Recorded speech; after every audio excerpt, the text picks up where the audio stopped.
Good evening, good night, everyone, and welcome back to Lana's Little Things with me, Dr. Lana, your specialist gerontologist, talking all things on living agelessly, bridging generational gaps, the challenges, joys, and sorrows, and confusion, shall we say, of family caregiving, the whole caboodle, entrepreneurship, and just life itself. How is everybody doing?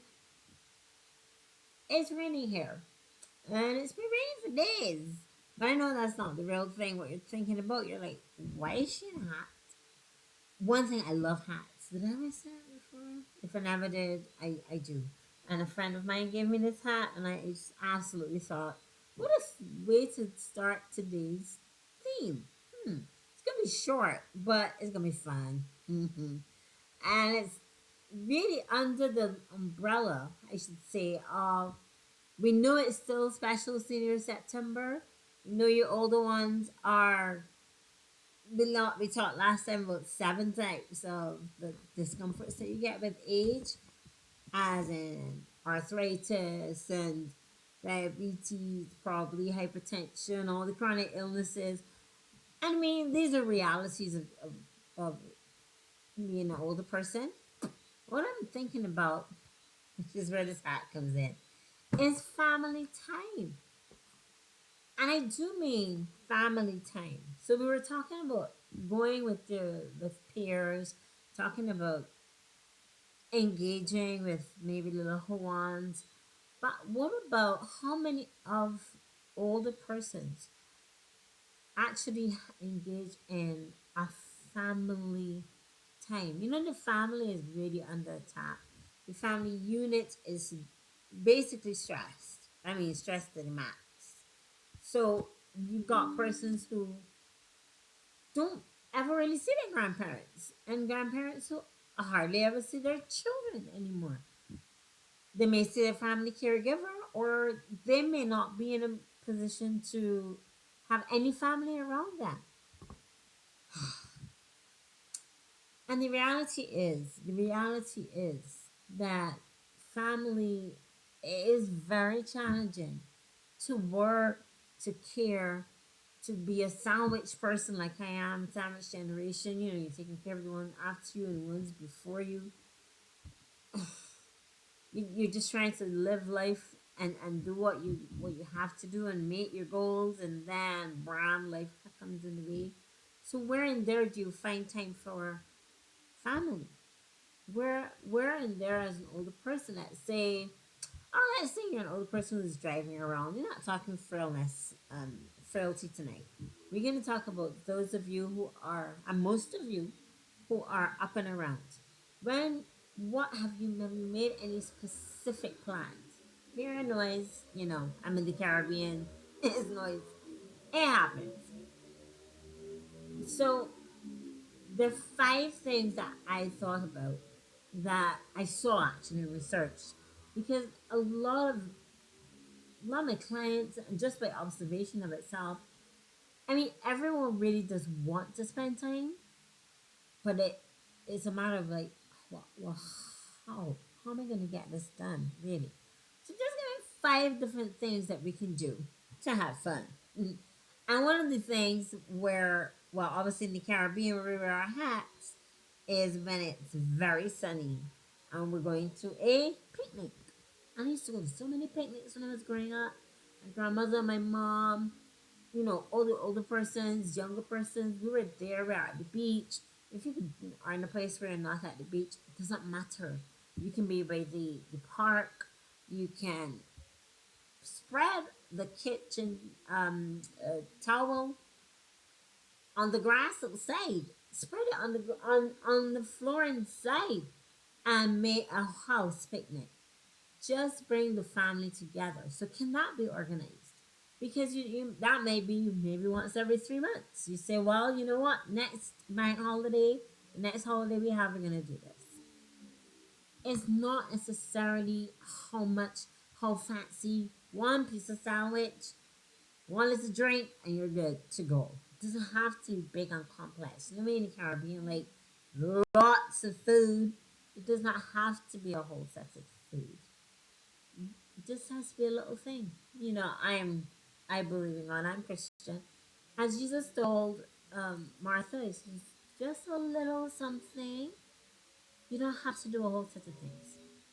But it's the point of being with each other. Just seeing how each other's going, growing, transitioning, things that and when you're with others, there are things you think about you'd never think about if you're by yourself, or ideas make more sense because you have someone now to really bounce your ideas off of. You're the association. I have a friend who her logo, her word, her slogan statement is proximity is power. And it's true. The closer you are, and the Bible says too, the more you're around people who are like minded, the better it is for you. It keeps you strong, keeps you alert, keeps you happy. Well, that kind of goes into the second one, which was go camping. So you can be camping and you can organize family time. Family time can be family game night as well, where you say, well, we're going to be playing, oh, what? You play cards, dominoes, um, picture, Pictionary, when we draw and people guess what you're doing, all kinds of things. A third thing you can do, which is outdoors, if it's getting to start autumn now for many of you, but and so maybe you may not want to do this, but we will do plant a tree. We're in the rainy season right now. You can come and say, well, look, let's plant this tree by mom, or let's do up a small kitchen garden. Those little things, let the children bring, I don't know, and bring water. But somebody bring the pot. Someone else sort out the soil. Someone else work the water. Someone decide on the plant. It's a family thing. I mean, it doesn't matter. And you can bring, and I'll get your friends as well. But it's really for family time. And if that's not fully possible, you get all the family. We're not talking a big family reunion thing. We're just talking about spending time together. And that's really what we need. I saw something interesting in the research. Let's research your family tree. Now one of my great uncles used to know everybody, and he can tell you going coming down from so and so who was this and who was like 3 generations down. But if you can do it more formally, that would be great too. Why not set up a project and then we talk about who you in the family tree? You'd be surprised how many cousins you get. How many cousins you didn't know were your cousins? That has happened to me already. So, having time together, that's the important thing. What's the other thing? Oh, I love scrapbooks. I love scrapbooks. You can do a family scrapbook together with different pictures, different articles in the newspaper, if you still do the newspaper, or something that someone found.